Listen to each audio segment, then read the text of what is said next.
In the 23rd century, most citizens on Earth are living below the poverty line. This is why many people end up accepting very dangerous jobs like mining, military, and space exploration.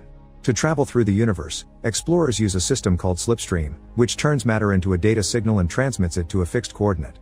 All the volunteers are given an Apex device fused into their nervous system in order to use this slipstream.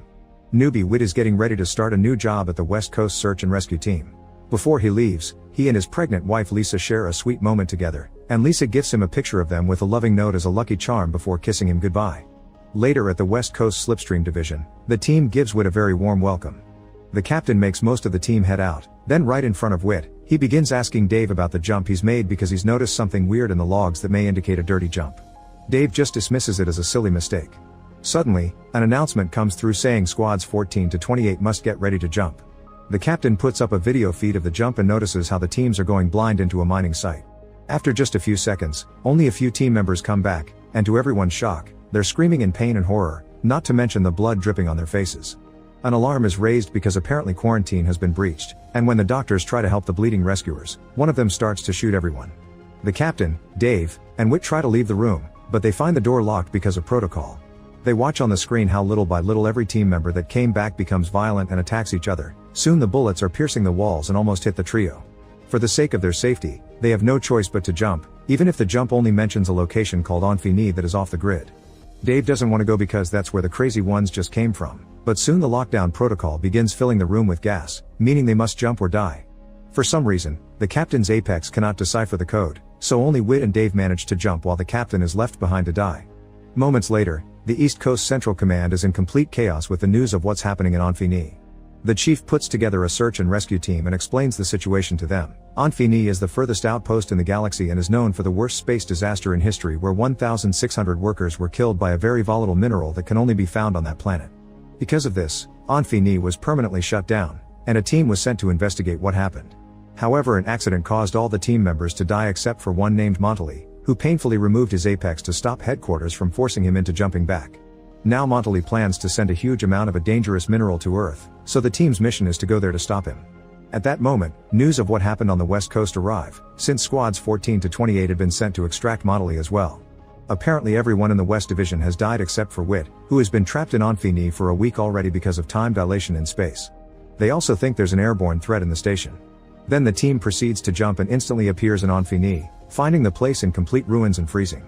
The team immediately jump on the mission by assigning duties. Boxon and Jackler have to find Whit, Menzies, Grenick, and Kent have to look for the payload, and Mannings, Huntington, and Captain Johansson will find the generator. As the team begins exploring, they find a huge amount of bodies around every room and hallway. Half of them died of the freezing temperatures, but they can't tell what killed the others. Eventually Menzies' group finds the payload and begins working on the control panel as they wonder exactly what is powering this section of the station. Meanwhile, Johansson's group finds a dead man with weird lumps coming out of his neck that they can't identify. Then they finally find the generator, and while Huntington starts fixing it, Mannings goes to check the surroundings. When he enters another room, he's horrified to see abandoned experiments using human skin and various body parts that are still hanging around. At that moment the generator begins working, and the computer system reboots, only to be replaced by a dark screen that asks them, "Who are you? And what are you doing here?" Getting a hunch of who this may be, Johansson explains they're here to rescue Whit, and this causes the fans to start blowing steam into the rooms and the station gets locked down. Mannings is locked inside the room with the experiments and has to watch how everything unfreezes and begins dripping blood. Suddenly Boxon's team finds a door that opens on its own to reveal Whit coming out of his hiding spot. Afterward, Whit lifts up the lockdown protocol and the team regroups with him to hear him out. Whit explains he had to make sure this team wasn't crazy like the others, and that the station has become a slaughterhouse. Apparently what's behind all the deaths is some sort of infection that is passed from person to person by blood and causes them to go berserk, which is how all the miners killed each other. Whit has already tried to return through Slipstream, but he failed and stayed hidden in the ducts, where he blew up the external vents, killing everyone in the station for his own protection. Huntington asks how Whit is powering the station, so Whit explains it runs on binary codes, which he understands. This makes the team wonder if Whit can shut down the payload, which makes Whit angry because he realizes the team was sent for the minerals, not him. Jackler cuts in and calms Whit down, promising to take him home if he helps them first. Whit immediately begins working at the computer and easily finds the payload, however to shut it down he'll need someone to go to the furnace room to force the override. Menzies volunteers, so Johansson sends Jackler and Grenick with him. Then Whit asks the team to look out the window, and they discover there are dozens of windmills powering up the station. Moments later, the trio makes it to the furnace room and activates the override for Whit while they discuss the families that wait for them at home. Whit immediately begins working on shutting down the payload, and Huntington can't help wondering if he's infected, but Whit swears he isn't. When Whit finally kicks off the overriding procedure, an alarm begins ringing, and Whit asks Menzies and Grenick to turn the valves off. The gauges aren't working and the computer warns them about an imminent meltdown, but with Whit's careful instructions they manage to shut it all down safely. The team gets ready to regroup, but suddenly Montley shows up and attacks Johansson with an axe. The squad immediately pushes him away and Mannings quickly knocks Montley down with one simple shot. Next, the team tries to find medical supplies to take care of Johansson's wounds while Jackler and Grenick hear the commotion on the comms, so they decide to go back while Menzies stays behind. Huntington and Whit don't want to help Johansson because they're worried about the infection, but Mannings orders Huntington to join them. At that moment, Montley reveals he isn't dead and attacks Mannings, who struggles against Montley until he manages to blow his head. This causes Montley's infected blood to splash all over the place. The infection immediately begins affecting everyone, making them scream in pain and insanity. Whit concentrates and manages to fight against the side effects before reaching for the comms to tell Menzies to hide. Afterward, Whit runs away and jumps across a huge gap to reach the other side of the station, only to slip and fall through several floors. For a few minutes, Whit sees Lisa worrying back at home, but then he wakes up and discovers he survived the fall thanks to the infection. After throwing up, Whit hears a voice and realizes a crazy Kent is hunting him because he blames him for the death of his teammates. A chase begins through the station as Kent continues to insult Whit, but when he's about to finally find him, Jackler suddenly shows up in an absolute berserk state and attacks Kent, beating him to death. Whit stays hidden and waits until Jackler is gone to pick up Kent's gun. Moments later, Whit finds a laboratory and looks for medicine for the infection, to no avail. After taking a moment to concentrate again and fight back the violent impulses, Whit keeps looking around and finds a bunch of research that reveals that the dangerous mineral is actually a frozen organic parasite called primordial ooze. Its basis instincts are predatory, and that's why infected people go wild. Only people with advanced emotional stability are capable of resisting the infection, otherwise it spreads fast. This parasite wants to be the alpha cell and can replicate any organic matter they infect, so with enough time, it could replicate a whole human being. Lastly, the man behind all this research turns out to be Montley. After lots of reading, Whit hears a strange noise and goes to check it out, only to suddenly be jumped on by Menzies, who had been hiding in a closet. The two men struggle for a while and Menzies doesn't let go of Whit until swears he isn't infected and explains what happened.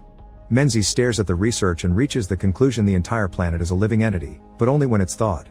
The parasite isn't capable of understanding and is just looking for the alpha among them to survive. There's no cure for the infection, their only hope to survive is to go home. However, only Johansson and Huntington can call headquarters, and Johansson is probably already dead. During their talk, Whit has to fight back the infection trying to gain control again and Menzies gets suspicious, but Whit swears it's just a wound he got when he fell. Whit and Menzies agree to go looking for Huntington and they begin discussing how to tackle the search, only to be interrupted by Mannings suddenly bursting in through the glass door. Mannings begins attacking Menzies without mercy, so Whit points his gun at him to make him stop. However, Mannings threatens with shooting Menzies to make Whit put his gun down. Then Mannings begins throwing a tantrum, complaining about having been sent here just to save stupid Whit and saying that it can see Whit. After lots of ranting, Mannings gets ready to kill Menzies, but Menzies and Whit remind him he's a friend and that they have families at home. Mannings says everyone has a choice and decides to end things for himself, causing some of his blood to fall on Menzies' face. The infection immediately starts driving him crazy, so Whit has no choice but to shoot him before he gets aggressive. Meanwhile, Huntington wanders around the station while struggling against the infection as well. Moments later, he starts hallucinating and sees himself going through a berserk rampage. He concentrates and manages to send the hallucinations away, but his eyes are starting to get red. Afterward, he hears a voice and discovers Huntington recording a message for his family. Apparently he's resisting the infection as well. Whit points his gun at him, asking Huntington to take him home, but Huntington ignores him until he finishes recording his message. Then he explains he's already called headquarters, they just need to wait 8 hours. This makes Whit worry because the lab research said nobody could make it longer than 2 hours. As time passes, Whit and Huntington slowly lose their minds to the infection. They start talking nonsense and jump from one emotion to the other, including laughing like maniacs, screaming, and even threatening each other while they argue. Eventually Whit gets tired of waiting and decides to go to the medical bay alone. Meanwhile, Grenick is using her medical knowledge and trying different methods to cure herself. When she looks in the mirror, she sees some scutes growing on her back, explaining the weird neck they saw earlier. Suddenly Jackler shows up, revealing his arm has weirdly mutated. He comes closer to Grenick and tries to kiss her as he promises to protect her, but Grenick keeps him at bay because she's scared. Then Jackler asks about their baby, forcing Grenick to confess she had to do an abortion on herself to lose the baby because the kid was already infected. Hearing this makes Jackler go berserk and attack her, but Grenick fights back. Back to Whit, he's having trouble opening a door, but Huntington shows up and helps him. They make it to the medical bay and can tell what just happened because the parasite shows images in their brains thanks to some sort of hive mind. Jackler is dead, but Grennick's still alive, so Whit asks her what they can do against the infection. Unfortunately, Grennick thinks the parasite is too smart and the only escape is death. Then she says goodbye to her mother and dies. The lack of hope causes Whit to start losing control again and his eyes go completely red. Huntington points his gun at him, but Whit defends himself and a fight ensues. After lots of struggling, Whit manages to run out of the room, prompting Huntington to chase him. Before he can be found, Whit jumps into a hole with a ladder, and Huntington discovers the parasite is on the ladder as well. After interacting with the parasite and getting his eyes fully red too, Huntington also jumps into the hole, only to be ambushed by Whit. Another fight ensues, during which Huntington gets even crazier, and both men exchange blows as if they were invincible. Eventually they fall into a small pool of water and Whit manages to overpower Huntington before tying a hose around his neck to break it and kill him.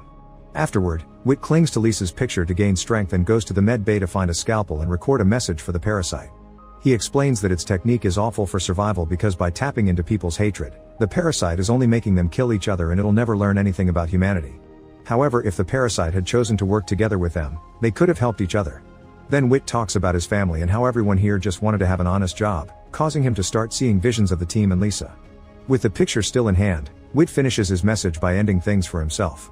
As Whit's message plays on a loop all over the station, the parasite begins covering all the bodies with its gooey minerals. A mysterious puddle forms with the minerals and a human face appears on it. While this happens, Whit's blood starts coming back into his body. Moments later, Whit wakes up without a single wound and is shocked to discover the whole team is also alive and well. Mannings informs them the parasite is gone, and Whit checks the lab, where he confirms all the mineral samples are gone too.